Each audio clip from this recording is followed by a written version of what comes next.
Welcome to the Agrihood. Carnes Crossroads is a new home community with a farm-to-table lifestyle. Just outside of Charleston, here, community is defined by gathering together and our deep connection to nature. Our future farm and amenities are taking root and blooming into something you've always dreamed of in a fun, healthy, and social environment. Come home to the Agrihood, where you can plant roots and thrive. Learn more at carnescrossroads.com. LinkedIn presents.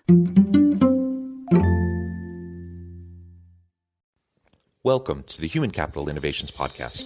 We're your source for personal, professional, and organizational growth and development, where we share original research, explore industry trends, and interview executives and thought leaders from across the globe. We hope you join us often for practitioner-oriented content around all things related to leadership, HR, talent management, organizational development, and change management. Maximize your personal and organizational potential with Human Capital Innovations Podcast.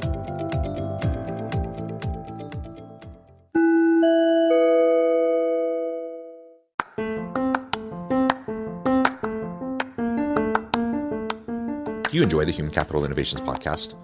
Enjoy ad-free listening by going to the Patreon page, and please consider contributing even at the producer or sponsorship level. And please leave a review. Thank you for your support.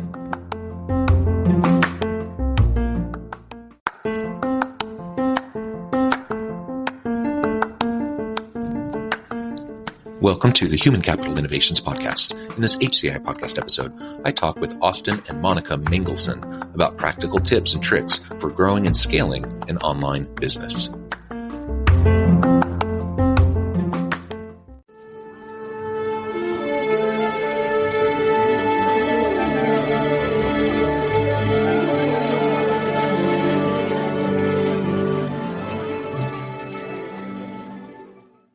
Austin and Monica Mangelson, welcome to the Human Capital Innovations Podcast. Thank you so much for having us. We are super excited to be here.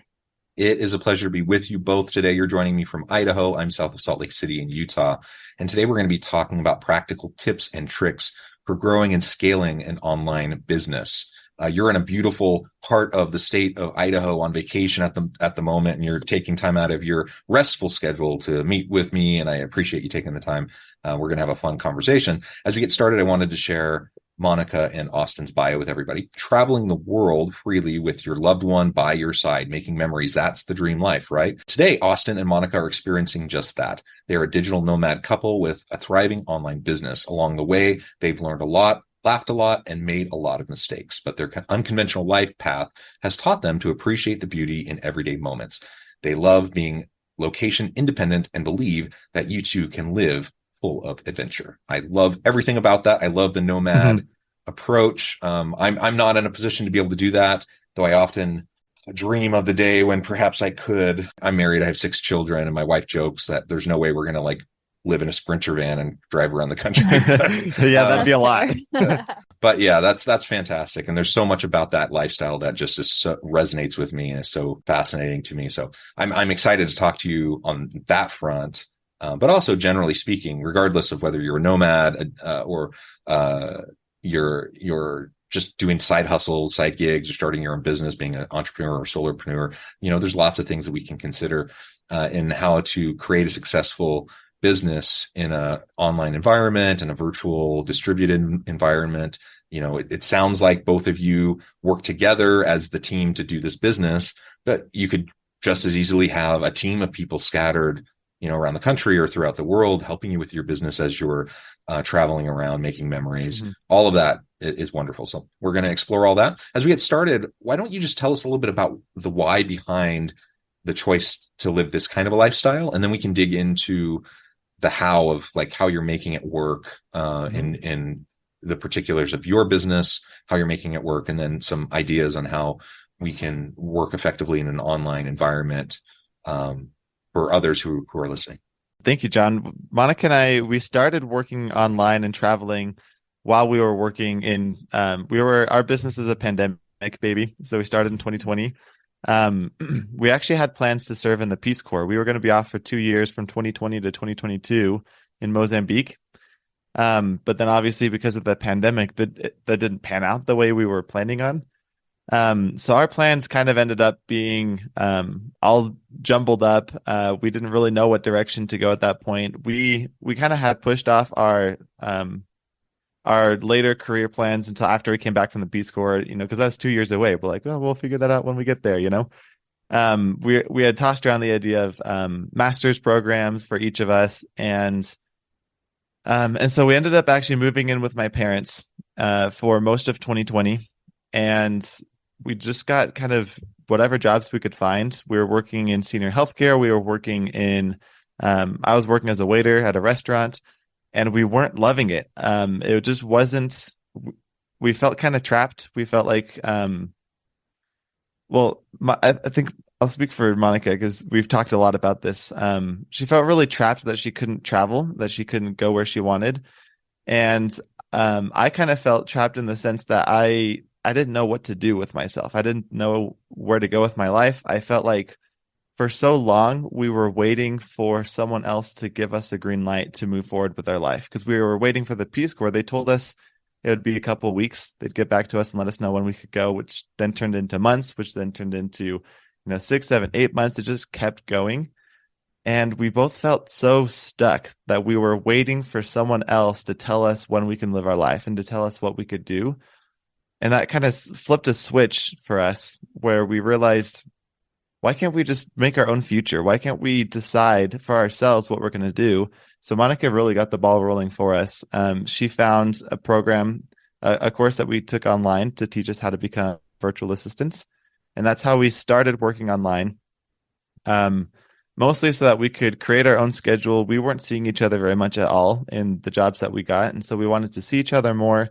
We wanted to create and adapt our schedule to fit around the things that we prioritized in life. So like family events and going to visit our friends and be there with people who need us or who needed help. And so we started working as virtual assistants, and it's been a huge, huge journey since then. There's been a lot of changes between, we've done virtual assistant work, we've done web design, we're doing coaching. There's been a lot of different shifts and transformations, but it's been like the world's best roller coaster ride because now we're in the driver's seat and it totally changes the game. Yeah.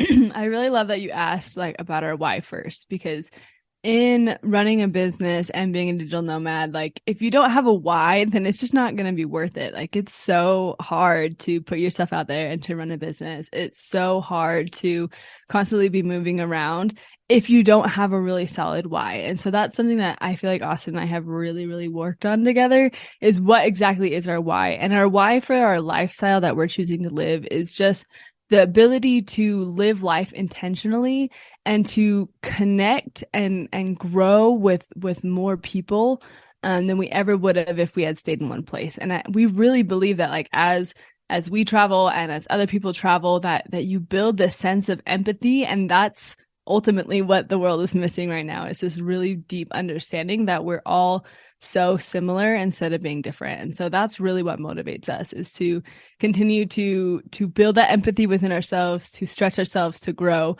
but then also to invite people to grow alongside of us as well.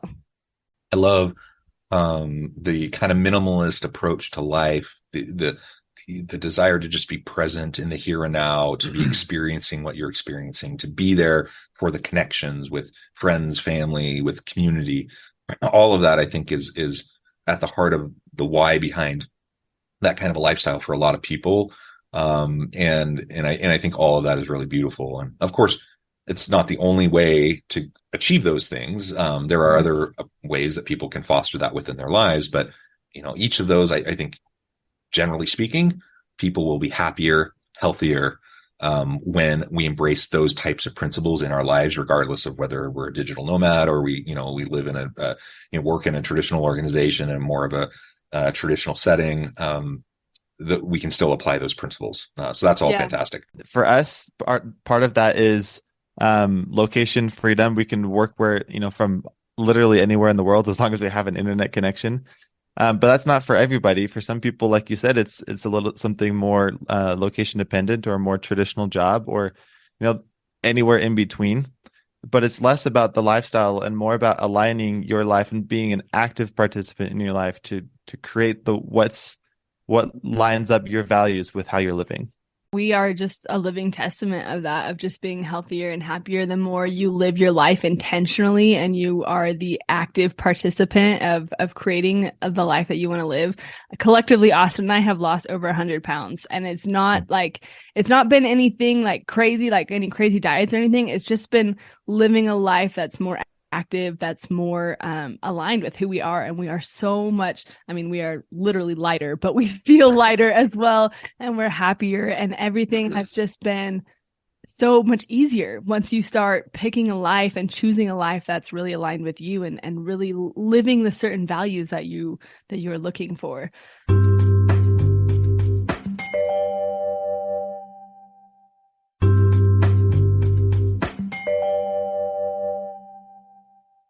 And you talked about virtual assistant, or is that what you're still doing in your work, or describe how that's evolved over time and what you're currently doing?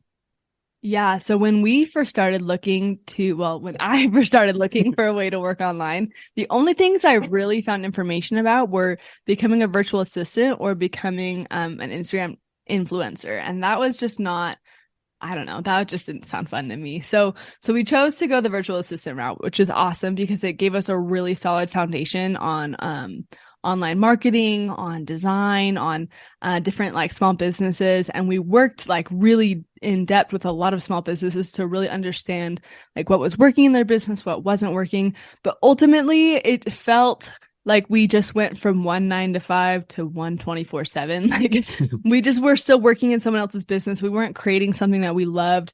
It gave us I'm really grateful that we started there because it gave us such a good solid foundation. We worked there for a little bit less than a year, I think, before we decided to pivot and to grow into our own business. And so we opened a web design agency between the two of us. And we build websites for people, and we help them with their branding and their messaging. And that was so fun. And we still do that a little bit, but it just felt so much more creative, and it felt more like we were creating something bigger than ourselves instead of just working in someone else's business. We absolutely love that. And then as we've traveled, a lot of people have been like, hey, like, how are you doing that? Like, teach me how to work online, teach me how to travel. And so we've pivoted into this coaching role where we can help other people travel and start online businesses and really take ownership of their life. And the quote we always say is become the author of their lives, right? So that's kind of how our journey has evolved. We've had lots of twists and turns. We've had lots of ups and downs. Like our bio said, we've made a lot of mistakes, but we've had so much fun doing it.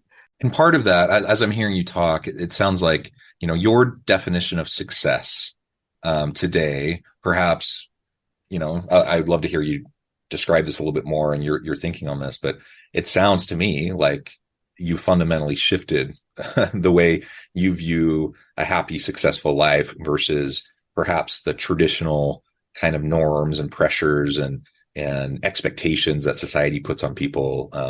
And perhaps that you even may have felt earlier in your life and in your careers. Yeah, absolutely. One thing I love about like defining success is it's always kind of changing for us. It's definitely changed since we started this journey from what it was, which for me was more of a financial stability point of view. Like if I had, X amount of money in my bank account, I would consider that successful. And then just like you said, that's drastically changed. And now it's more about kind of like I said before, it's about authoring our own story, and it's about being in control and not letting other people dictate what happens in my life, because it's my life. But that doesn't mean I have to give up financial stability. I don't have to give up having the money that I need to meet my needs. I can definitely have both, but the focus has changed. Yeah. There's a really clear narrative that I think if you don't intentionally do something else, that's where you're going to fall into, where you go to school, you graduate high school, you go to college, you get married, you have a house, buy a house, you have children, and then you work in your job and you work up the ranks and you try to get promoted and try to get bonuses and all these things, and you keep working till retirement. And then after your retirement, you can do whatever you can do whatever you want. But normally at that point, our health isn't that good, or we have other priorities. and we don't have time. We don't have as much time or physical ability to go actually explore the things that you want. And I think it's so easy to fall into that narrative without choosing that. And if that's what you choose, that's absolutely great. But the whole point of life is to be able to intentionally choose and to project into the future, like, is this taking me where I want it to? And if not, like, what am I going to do about it? Otherwise, you're going to end up, several years down the road looking at retirement and thinking, I'm not there yet. I can't enjoy life yet, so. Well, it's why so many people find themselves in, what often gets termed a midlife crisis. Yes. It doesn't need to be midlife. I mean, I've seen people go through that kind of an existential life crisis, in their mid-20s, their 30s, their 40s, their 50s. Like, it can happen anytime. The reality is, though, when people get stuck and when people feel, like maybe the choices they made in the past, for whatever reason, maybe they felt kind of pressured into it. Maybe they felt forced into it. Maybe it was path of least resistance, whatever the case may be. You get to a point where you're like, it's not working for me anymore. I feel stuck. That's kind of what is the root cause of, what often gets termed a midlife crisis. And life is just too short, and you just never know. And just this past weekend, I went to a family funeral in another part of the country. And I don't want to make this all sad, but she was young. She had a degenerative disease that was super crazy rare. That everyone was just shocked. 3 weeks ago, she was completely healthy.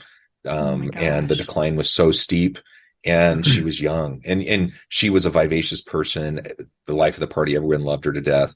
And her time was up, and you just don't know. You just never know. And so, don't wait for that. When I'm 65, I can now retire and go do what I want to do and have a life of meaning and purpose. Like, live your life of meaning and purpose now, have those connections, value your relationships. You can earn money along the way too. Like, don't get, everything I think you're saying suggests that that's important too. Cause of course you need to pay the bills and you need to support your lifestyle. But if we can be mindful about, our priorities and not allow ourselves to put aside, what's actually going to drive greater fulfillment, I think we're going to be better off. Yeah. I'm so sorry that you had to face that loss of that family member. That's never an easy thing. But it's such a good reminder, though, that we are not guaranteed tomorrow, Yeah. So you need to make sure that, like, every day you are living to your fullest potential, and you are trying to become the best you can, and you're living and evolving as a human, and you're working to be better, and you're working to create something, but you're also enjoying your life along the way. Yeah, for sure.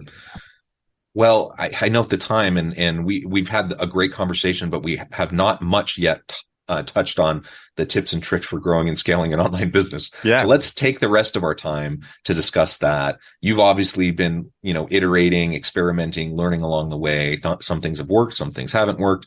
But you got to the point where you have a successful online business. You're able to live the lifestyle you want to live.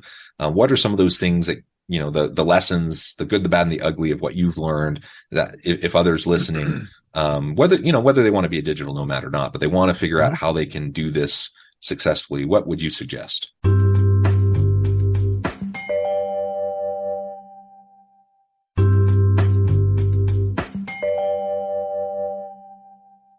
I think that actually plays really well into what we were already talking about. And for me, the lesson has been, you have to find something that you love, because if you don't love it, you're not gonna be as good at it. You're not going to be present, and you're not going to be able to help clients or help other people or help your team as well as you could.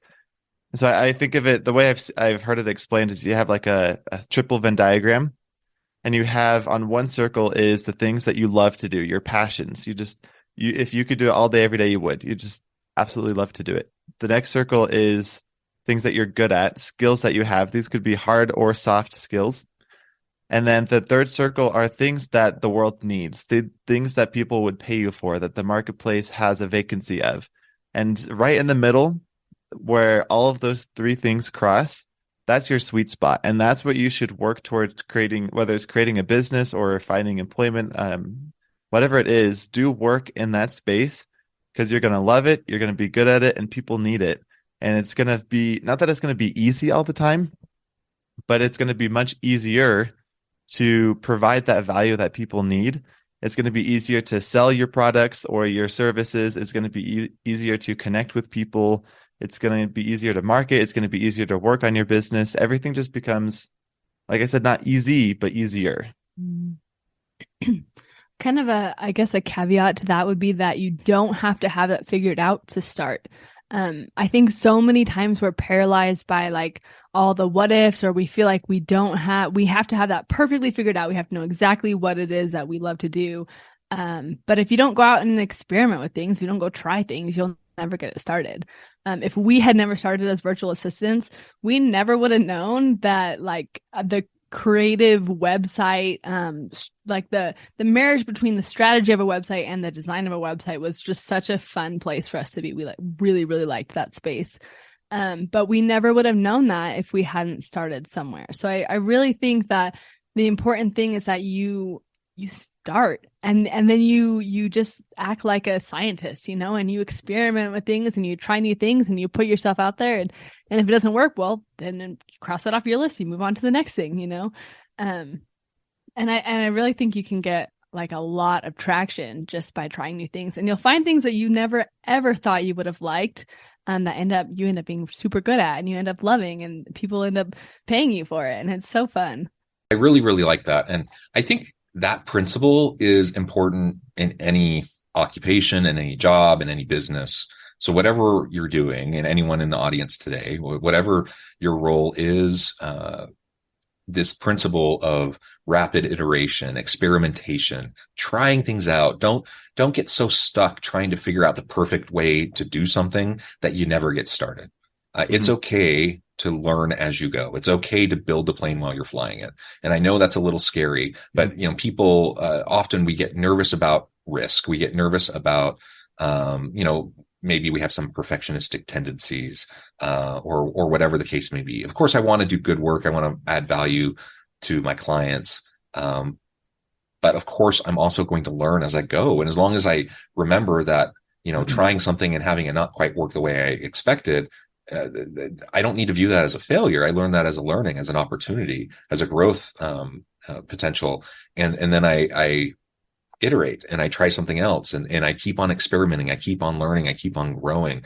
That's what every organization needs a lot more of. So whether you're a solopreneur, entrepreneur, whether you're a digital nomad, or you're in a traditional organization, whatever type of role you have, whatever type of job or career path you're pursuing, that is what we need more of in the modern and future world of work, so that we can be effective, so we can iterate rapidly, we can be agile, and we can provide value to the market.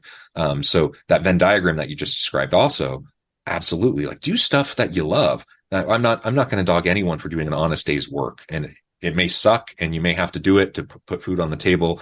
I've certainly been in that position in the past, but when possible, if you can find a way to align the work that you do with the purpose and something that the world needs, that's the perfect alignment. And now you're going to be happier. You're going to be more fulfilled. You're going to do better work. You're going to be more creative and innovative. You're going to, help people in the process because they need what you're doing.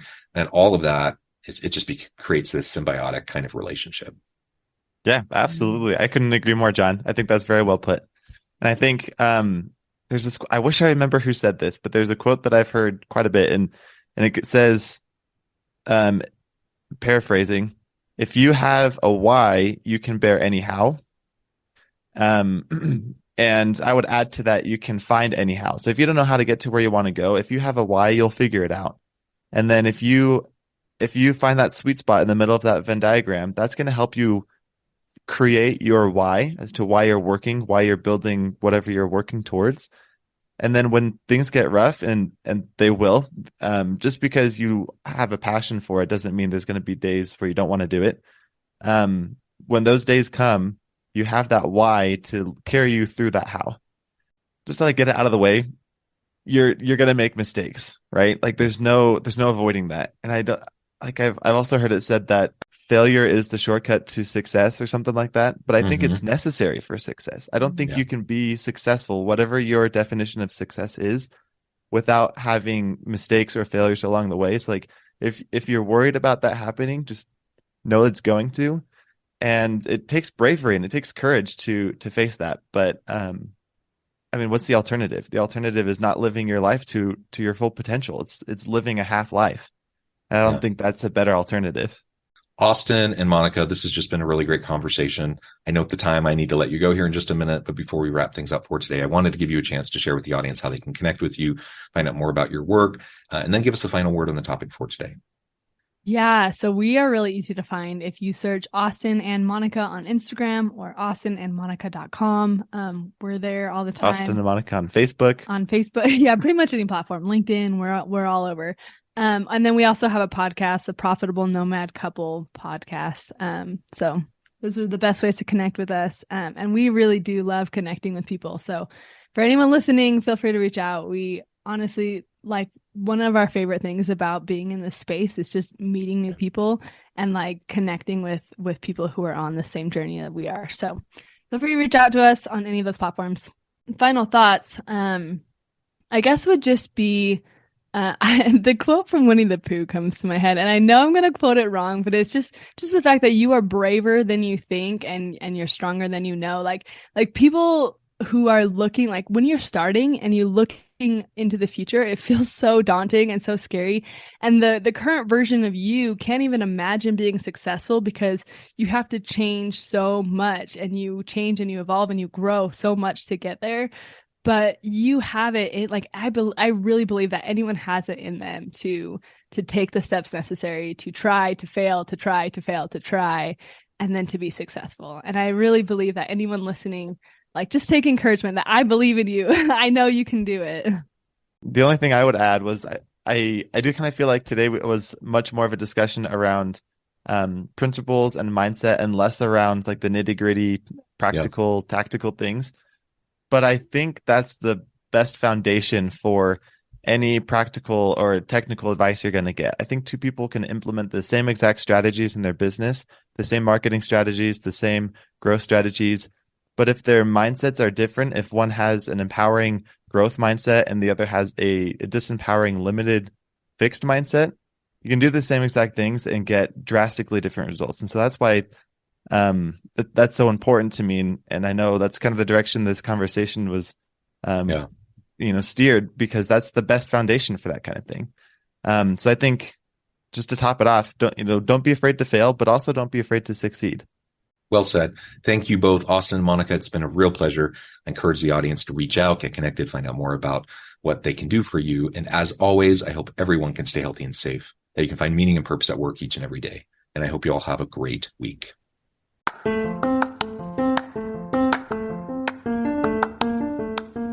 you enjoy the Human Capital Innovations podcast? Enjoy ad-free listening by going to the Patreon page, and please consider contributing even at the producer or sponsorship level. And please leave a review. Thank you for your support.